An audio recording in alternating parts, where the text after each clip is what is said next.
Hello વિદ્યાર્થી મિત્રો, બીકે science ઇન્સ્ટિટ્યૂટમાં આપ સૌનું હાર્દિક સ્વાગત છે. હું છું ભાર્ગવ સર અને આજે આપણે બેટા કેમિસ્ટ્રીની અંદર પહેલા ચેપ્ટરની અંદર આપણે આજે વાત કરવાના છે પ્રમાણ સૂચક સૂત્ર. ઓકે, ચલો તો શરૂઆત કરીએ આપણે અત્યારના પ્રમાણ સૂચક ટોપિકની. હવે અહીંયા બેટા ખાસ સમજો કે અત્યારે સુધી આપણે અણુ સૂત્ર સમજ્યા. અણુ સૂત્ર, ધારો કે હું કોઈ સંયોજન લખું કે ભાઈ સોડિયમ કાર્બોનેટ, તો એને આપણે શેના વડે દર્શાવીએ? Na2CO3 વડે દર્શાવીએ. તો એનો અર્થ કે અહીંયા Na ની સંખ્યા કેટલી છે? 2 છે અને CO3 ની સંખ્યા કેટલી છે? 3 છે. સોરી, કાર્બનની સંખ્યા 1 છે અને ઓક્સિજનની સંખ્યા 3 છે. બરાબર. તો અહીંયા સંયોજનમાં રહેલા જે અણુઓ છે એ અણુઓની સંખ્યા દર્શાઈ. તો તમે કહેશો હા સર દર્શાઈ. બરાબર. અહીંયા શું કર્યું બેટા? ફરીથી બોલું છું, જુઓ. અણુ સૂત્ર કોને કહેવાય? તો એની અંદર રહેલા સંયોજનમાં રહેલા અણુઓની ચોક્કસ સંખ્યા દર્શાવતા સૂત્રને આપણે શું કહી શકીએ? અણુ સૂત્ર કહી શકીએ. બરાબર. પણ અહીંયા તો હવે કોની વાત છે? પ્રમાણ સૂચક સૂત્રની. તો ધારો કે હું તમને એક્ઝામ્પલ આપું કે મિથેન, તો મિથેનને આપણે દર્શાવીએ છીએ CH4 વડે. બરાબર. તો એનો મતલબ કે કાર્બન 1 છે અને હાઇડ્રોજન 4 છે. તો અહીંયા પ્રમાણ સૂચક સૂત્રનો અર્થ શું થાય કે પ્રમાણ સૂચક સૂત્ર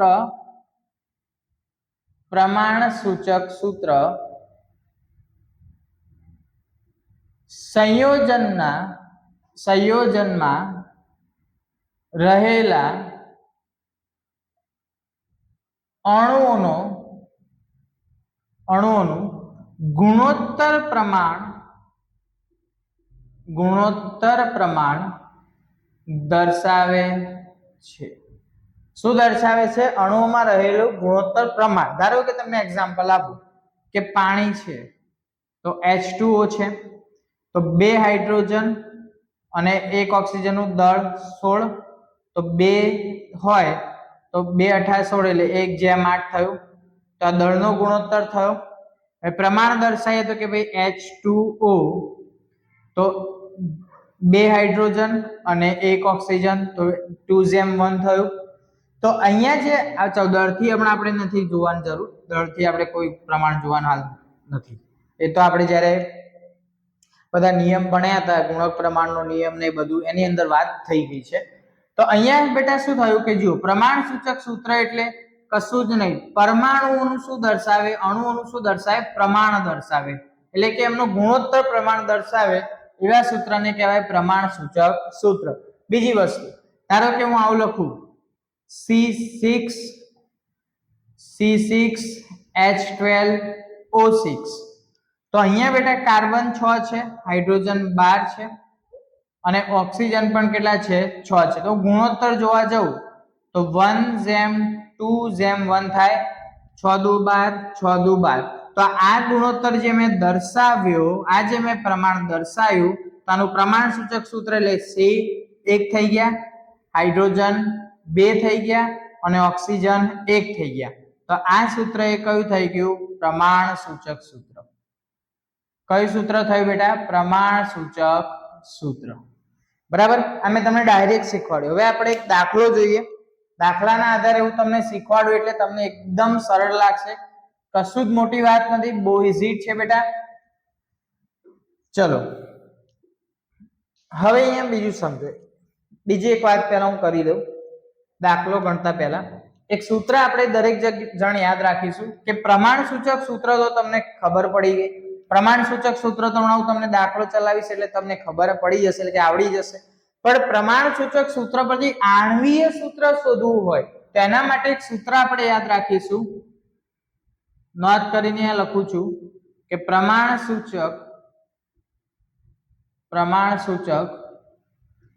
સૂત્ર પરથી આણ્વીય સૂત્ર શોધવા માટે તો સૂત્ર એવું છે, આણ્વીય સૂત્ર બરાબર આણ્વીય સૂત્ર બરાબર n ગુણ્યા પ્રમાણ સૂચક સૂત્ર. આ n શું છે હમણાં તમને ખ્યાલ આવશે.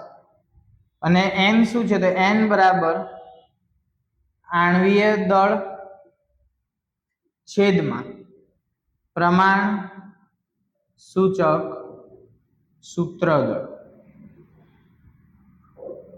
ચલો બસ આટલી વસ્તુ આપણે યાદ રાખીએ. આપણે દાખલાની અંદર તમને એકદમ ડિટેલમાં સમજાવી દઈએ. દાખલો ગણશો તો તમને વધારે ઈઝી લાગશે બેટા.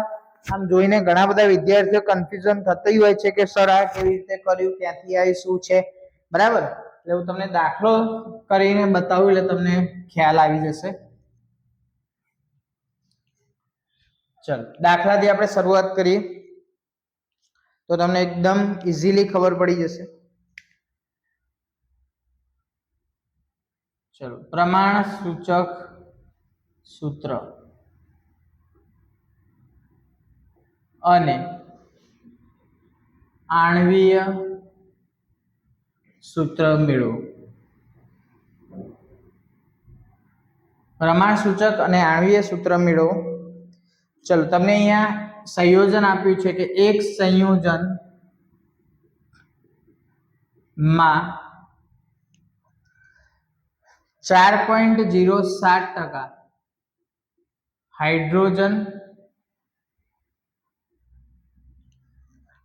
પછી 24.47% કાર્બન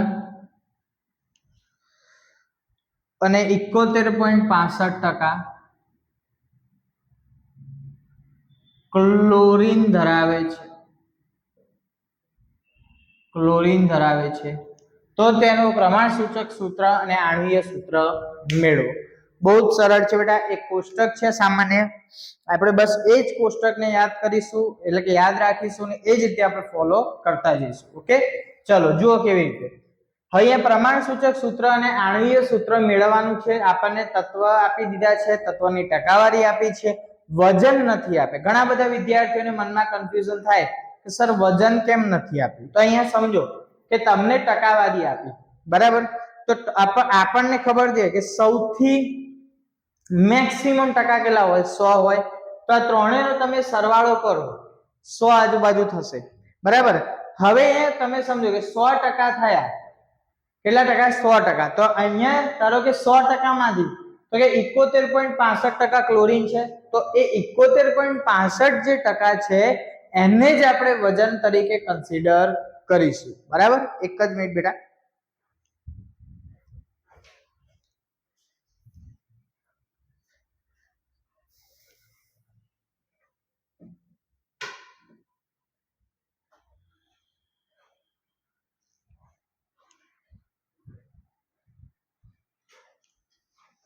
ચલો એને જ આપણે વજન તરીકે કન્સિડર કરીશું.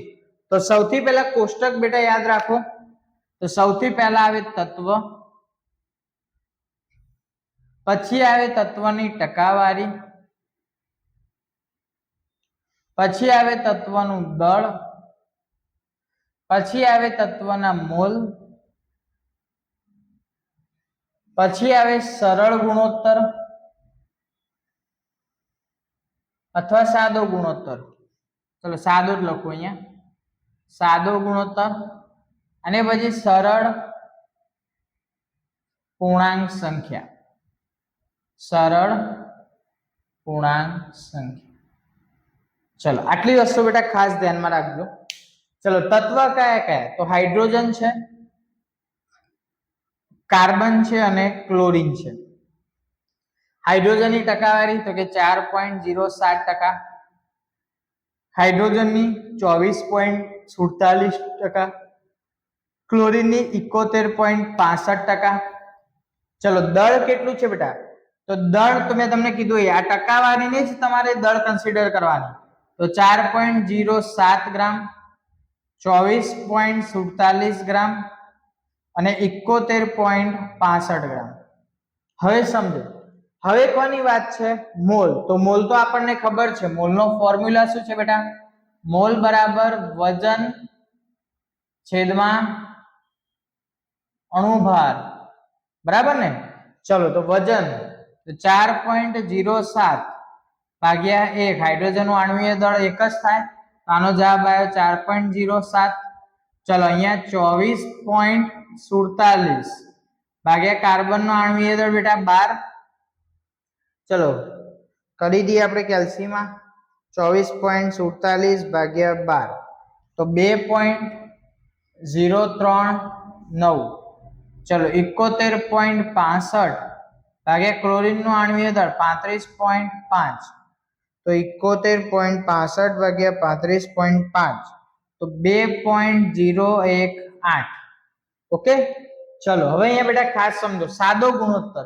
તો સાદો ગુણોત્તર નો અર્થ શું થાય કે આ ત્રણેયની અંદર જે સૌથી નાની સંખ્યા હોય, તો સૌથી નાની આ સંખ્યા છે, તો આ સંખ્યા વડે બધાને આપણે ડિવાઈડ કરીશું.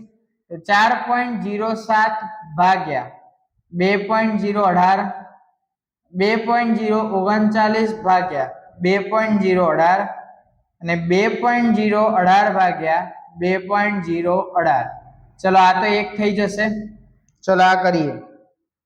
2.039 ભાગ્યા 2.018 તો આ થશે 1.01.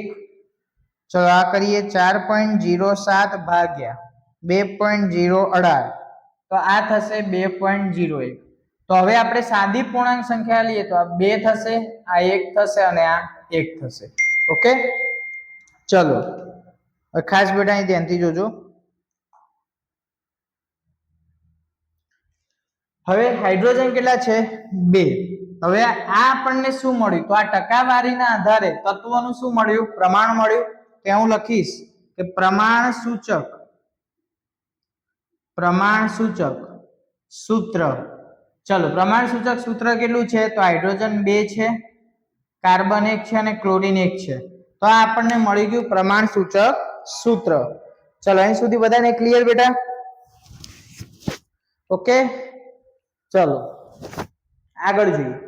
હવે અહીંયા રકમની અંદર તમને આણ્વીય દળ આપેલું છે, પણ મારે પ્રમાણ સૂચક સૂત્ર આપણે સમજતા હતા એટલે મેં તમને નતું લખાયું, પણ હવે હું બેટા લખી દઉં છું. અહીંયા જુઓ, આણ્વીય દળ તમને રકમની અંદર આપેલું છે. દળ 98 ગ્રામ. કેટલું છે?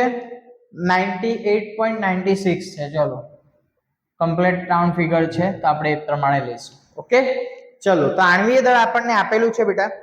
તો હવે આપણે પ્રમાણ સૂચક સૂત્ર શોધી કાઢ્યું. હવે આપણે શું શોધવાનું છે? આણ્વીય સૂત્ર. તો આણ્વીય સૂત્ર માટે હમણાં જ મેં સૂત્ર લખાયું. આણ્વીય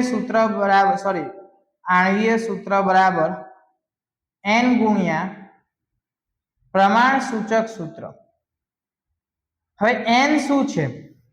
તો n એ આણ્વીય સૂત્ર અને પ્રમાણ સૂચક સૂત્ર દળનો ગુણોત્તર છે. તો અહીંયા પહેલા આપણે શું શોધવું પડશે? પ્રમાણ સૂચક સૂત્ર દળ શોધવું પડશે. તો ચલો પ્રમાણ સૂચક સૂત્ર દળ બરાબર પ્રમાણ સૂચક સૂત્ર દળ. તો કાર્બન 1 જ છે, હાઇડ્રોજન 2 છે અને 1 ક્લોરીન છે. ચલો 1 કાર્બન એટલે 12 ગ્રામ, 2 હાઇડ્રોજન અને ક્લોરીન એટલે 35.5. તો 12 વત્તા 2 વત્તા 35.5. ચલો 12 ને 2 14, 14 વત્તા 35.5 કરી દઈએ તો 49.5 આવે છે. ઓકે, ચલો તો હવે આપણે n શોધવાનો છે. તો n હું અહીંયા શોધું છું, જોજો બેટા ધ્યાનથી. તો n બરાબર આણ્વીય સૂત્ર ભાગ્યા પ્રમાણ સૂચક સૂત્ર દળ, આણ્વીય સૂત્ર દળ. ઓકે, ચલો એ તમને આપ્યું છે 98.96. પ્રમાણ સૂચક સૂત્ર દળ બેટા આપણે કેટલું મળ્યું? 49.5. તો હવે આપણે ભાગાકાર કરી દઈએ. 98.96 ભાગ્યા 49.5 તો 1.999 એટલે આપણે એક્ઝેક્ટ વેલ્યુ 2 લઈ શકાય. તો n આપણને કેટલા મળ્યા? 2 મળ્યા. સિમ્પલ હવે મૂકી દઈએ. તો તો 2 ગુણ્યા પ્રમાણ સૂચક સૂત્ર શું હતું CH2Cl તો 2 વડે ગુણો તો C2H4Cl2 ઓકે ક્લિયર અહીં સુધી બેટા દરેકને તો આ વાત થઈ ગઈ પ્રમાણ સૂચક સૂત્ર ઓકે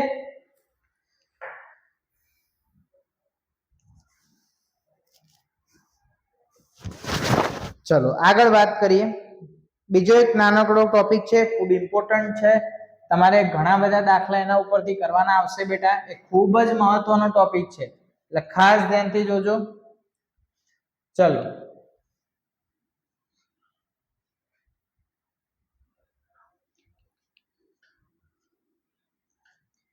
એ ટોપિક નું નામ છે તત્વયોગમિતીય અને બિન તત્વયોગમિતીય તત્વ યોગમિતીય અને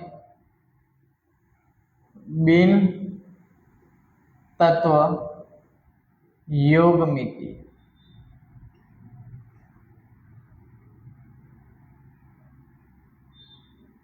ચલો હવે અહીંયા જુઓ ખાસ બેટા ધ્યાન આપજો અહીંયા બહુ ઇમ્પોર્ટન્ટ ટોપિક છે આ તમારા માટે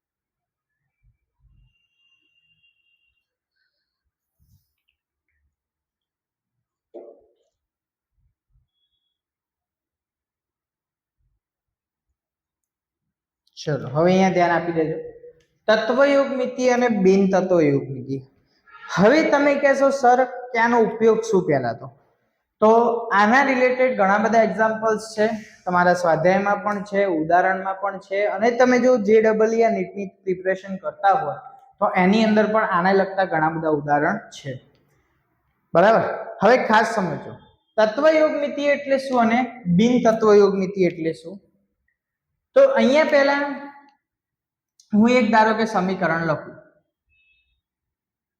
જનરલ સમીકરણ લખું a પ્લસ b2 તો અહીંયા શું બનશે ચલો આપણે એવું નહીં પાણીનું ઇક્વેશન લઈએ તો તમને વધારે ખ્યાલ આવશે ચલો પાણીનું ઇક્વેશન લઈએ તો H2 plus O2 gives H2O હવે અહીંયા O2 કેટલા છે 2 છે અહીં એક જ છે તો આને હું 2 વડે ગુણી દઉં આને હું 2 વડે ગુણી દઉં તો અહીંયા પ્રક્રિયા સમીકરણ સંતુલિત થયું હવે અહીંયા તમે જેમ આપણે ધારો કે ગણિતની હું વાત કરું ગણિત મિક્સઅપ ના થાય કેમિસ્ટ્રીમાં પણ આજે સમજવા માટે કે ધારો કે હું સમીકરણ લખું ભાઈ ax વર્ગ bx plus c બરાબર 0 ઓકે તો એ શું છે તો a છે સહગુણક b પણ સહગુણક c છે કોન્સ્ટન્ટ એટલે કે અચળ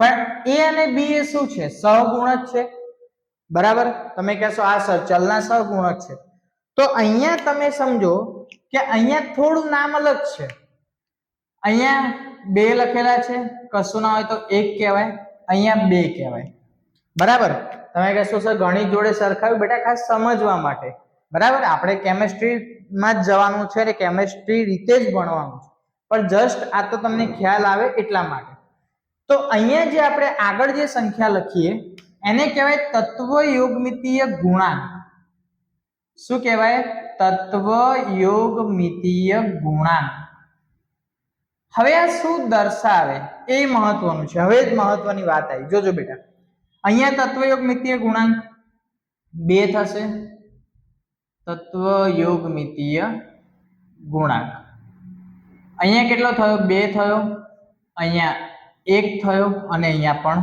2 થયા હવે તત્વયોગમિતીય ગુણાંકનું મહત્વ શું તો આપણે નાના ધોરણની અંદર એટલે કે 8માં 9માં અને 10માં સુધી એવું ભણ્યા કે ત્રિરાશિ મુકતા હોય કે ભાઈ આ વસ્તુની કિંમત 5 ધારો કે તમને જસ્ટ એક્ઝામ્પલ આપું કે 5 કિલો ખાંડની કિંમત તો 5 કિલો ખાંડની કિંમત તમને એવું કીધું કે ભાઈ 5 કિલો ખાંડની કિંમત ધારો કે 100 રૂપિયા, તો 10 કિલો ખાંડની કિંમત કેટલી? તો આપણે આ રીતે ત્રિરાશિ મૂકતા હતા, બરાબર? તો અહીંયા પણ તમારે ત્રિરાશિ મૂકવાની, અને ત્રિરાશિ મૂકવાના જે દાખલા આવશે એ બધા દાખલા તમારે આ પદ્ધતિથી કરવાના છે, તત્વયોગમિતિ ગુણાંકથી. જોજો બેટા, બહુ જ સરળ છે. હવે તત્વયુગ્મિતિ ગુણાંક શું દર્શાવે સમજો. તો તત્વયુગ્મિતિ ગુણાંક જે હોય તો એ પહેલા મોલ દર્શાવે. મોલ દર્શાવે તો આના અહીંયા કેટલા મોલ છે? 2 મોલ છે. આના અહીંયા 1 મોલ છે અને આના અહીંયા 2 મોલ છે. બીજું શું દર્શાવે? તો આણ્વીય દળ આપણે કહી શકીએ. તમે કહેશો સર આણ્વીય દળ કેવી રીતે? તો જુઓ, અહીંયા કેટલા હાઇડ્રોજન છે? 4 હાઇડ્રોજન છે. તો એક હાઇડ્રોજન નું કેટલું? 1. તો અહીંયા કેટલું વજન હશે? 4 હશે, 4 ગ્રામ હશે, બરાબર? પણ અહીંયા તમને શું આપ્યા? મોલ આપ્યા. તો 1 મોલ ની અંદર 1 હોય તો 2 મોલ નું વજન કેટલું થાય? 2 ગ્રામ થાય. પણ અહીંયા કેટલા પરમાણુ છે? 4. તો અહીંયા વજન થયું 4 ગ્રામ. અહીંયા એક ઓક્સિજન નું 1 મોલ ઓક્સિજન છે, તો 1 મોલ ઓક્સિજન નું વજન એના આણ્વીય દળ જેટલું એટલે 16 ગ્રામ થાય. અહીંયા 2 ઓક્સિજન છે એટલે કે 32 ગ્રામ. અહીંયા એક પાણીના અણુનું 1 મોલ નું વજન 18 ગ્રામ થાય, તો 2 મોલ નું કેટલું થશે? 36 ગ્રામ થશે. ખ્યાલ આવ્યો બેટા? તો એનો અર્થ શું થયો કે મોલ જે તત્વયુગ્મિતીય ગુણાંક છે એના આધારે તમે મોલ નક્કી કર્યા, મોલના ઉપરથી તમે આણ્વીય દળ નક્કી કર્યું, એના પછી એસટીપી કદ. હવે એસટીપી કદ હું તમને કહી દઉં બેટા, ખાસ અહીંયા જોજો. Standard temperature and pressure.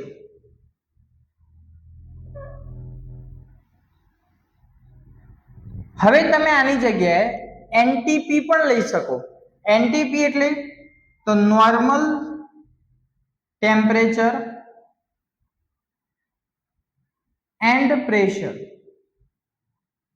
હવે તમને થાય સર આ એસટીપી કદનો અર્થ શું? તો કદ બેટા શેમાં મપાય? લીટરમાં મપાય.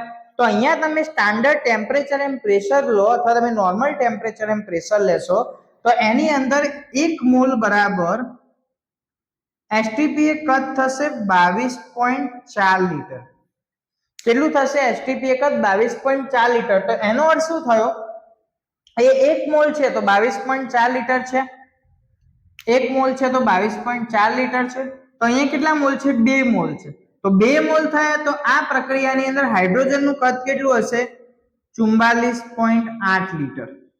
આ એક જ મોલ છે તો આ હશે 22.4 લીટર. અને આ 2 મોલ છે તો આનું કદ હશે 44.8 લીટર. ખ્યાલ આવ્યો? તો અહીંયા શું થયું જુઓ બેટા, કે તમને જો તત્વયુગ્મિતિ ગુણાંક ખબર પડી તો તમે એના ઉપરથી મોલ નક્કી કર્યા, મોલ નક્કી કર્યા એના ઉપરથી આણ્વીય દળ નક્કી કર્યું, અને આણ્વીય દળ ઉપરથી તમે એસટીપી કદ નક્કી કર્યું. હવે એના ઉપરથી વાત આવે અણુઓની સંખ્યાઓ. અણુઓની સંખ્યા. તો અણુઓની સંખ્યા સમજો ખાસ. તો 1 મોલ હોય તો 1 મોલ તત્વમાં અણુની સંખ્યા હોય 6.022 ગુણ્યા 10 ની કેટલી ઘાત? 23 ઘાત. 6.022 ગુણ્યા 10 ની 23 ઘાત. તો અહીંયા કેટલા મોલ છે? 2 મોલ છે. તો 2 ગુણ્યા 6.022 ગુણ્યા 10 ની 23 ઘાત જેટલી અણુઓની સંખ્યા હશે. અહીંયા 1 મોલ છે તો નીચે લખું તો આની અંદર 6.022 ગુણ્યા 10 ની 23 ઘાત જેટલી અણુઓની સંખ્યા હશે. અને આની અંદર 2 મોલ છે તો 2 ગુણ્યા 6.022 ગુણ્યા 10 ની 23 ઘાત જેટલી અણુઓની સંખ્યા હશે. તો એનો અર્થ શું થયો કે તત્વયુગ્મિતિ ગુણાંક પરથી મોલ નક્કી થયા, અને મોલ પરથી તમે આણ્વીય દળ, એસટીપી કદ અને અણુઓની સંખ્યા બધું જ શોધી કાઢ્યું. તો હવે આનો ઉપયોગ શું? તમને થાય કે સર આ બધું તો અમે જાણ્યું, પણ આનો ઉપયોગ કેવી રીતે કરવાનો? તો જુઓ અહીંયા સમજો. હું તમને જસ્ટ એક્ઝામ્પલ આપું. જોજો, હું અહીંયા તમને એક એવી રકમ લખું કે 16 ગ્રામ ઓક્સિજનથી 16 ગ્રામ ઓક્સિજનથી ઉત્પન્ન થતા પાણીનું વજન શોધો. આવી મેં જસ્ટ તમને લખી આપી, જોજો ખાસ ધ્યાનથી. હવે અહીંયા સમજો તો આપણે પહેલા શું કરીએ કે સર પાણીનું સમીકરણ લખીએ તો કે ભાઈ ચલો H2 plus O2 gives 2H2O, બરાબર. તો અહીંયા કેટલા આયા? 2 હાઇડ્રોજન એટલે 2 દુ 4, 2 દુ 4. ઓકે. તો હવે અહીંયા તમે સમજો કે તમને કેટલા ગ્રામ ઓક્સિજન કીધો? 16 ગ્રામ. હવે તમને ખબર છે કે અહીંયા 2 અણુ છે તો 32 ગ્રામ ઓક્સિજન લઈશ તો મને પાણીના અણુ કેટલા મળશે? 18 દુ 36, તો 36 ગ્રામ મને પાણીના અણુ મળશે. તો અહીંયા મને કેટલા ગ્રામ આપ્યો છે? 16 ગ્રામ આપ્યો છે ઓક્સિજન. તો કેટલા ગ્રામ પાણીના અણુ મળશે? તો 16 ગુણ્યા 36 ભાગ્યા 32. તો 16 દુ 32 અને 18 દુ 36, તો મને 18 ગ્રામ પાણીના અણુ મળશે. તો હવે આ તમે જે ત્રિરાશિ મૂકી એ કોના આધારે મૂકી? તત્વ યોગમિતીય અને બિન તત્વ યોગમિતીય. બરાબર. તો અહીંયા બેટા આજે આપણે બે ટોપિક ક્લિયર કર્યા, પ્રમાણ સૂચક સૂત્ર અને તત્વ યોગમિતીય અને બિન તત્વ યોગમિતીય. હવે નેક્સ્ટ વિડિયો થી આપણે સ્વાધ્યાયની શરૂઆત કરવા જઈ રહ્યા છે. હજી અમુક નાના ટોપિક છે, નાના જે દાખલાઓ છે કે કંઈ બી હશે એ આપણે જેમ સ્વાધ્યાયમાં ચલાવતા જઈશું એમ જોડે સમજાવી દઈશું અને જોડે જ લખાવી દઈશું. બરાબર. એટલે એમનો તમને ઉપયોગ પણ ખબર પડી જાય અને અત્યાર સુધી જે પણ થિયરી ચાલી એની અંદર તમને કઈ બી ડાઉટ હોય તો ચોક્કસથી મને કોમેન્ટ સેક્શનની અંદર જણાવજો કે જેથી હું તમને એનો નાનો વિડીયો બનાવીને અપલોડ કરી શકું. ઓકે. તો મળીએ છીએ નેક્સ્ટ વિડીયોની અંદર. ત્યાં સુધી બધાને Tata bye bye, C you.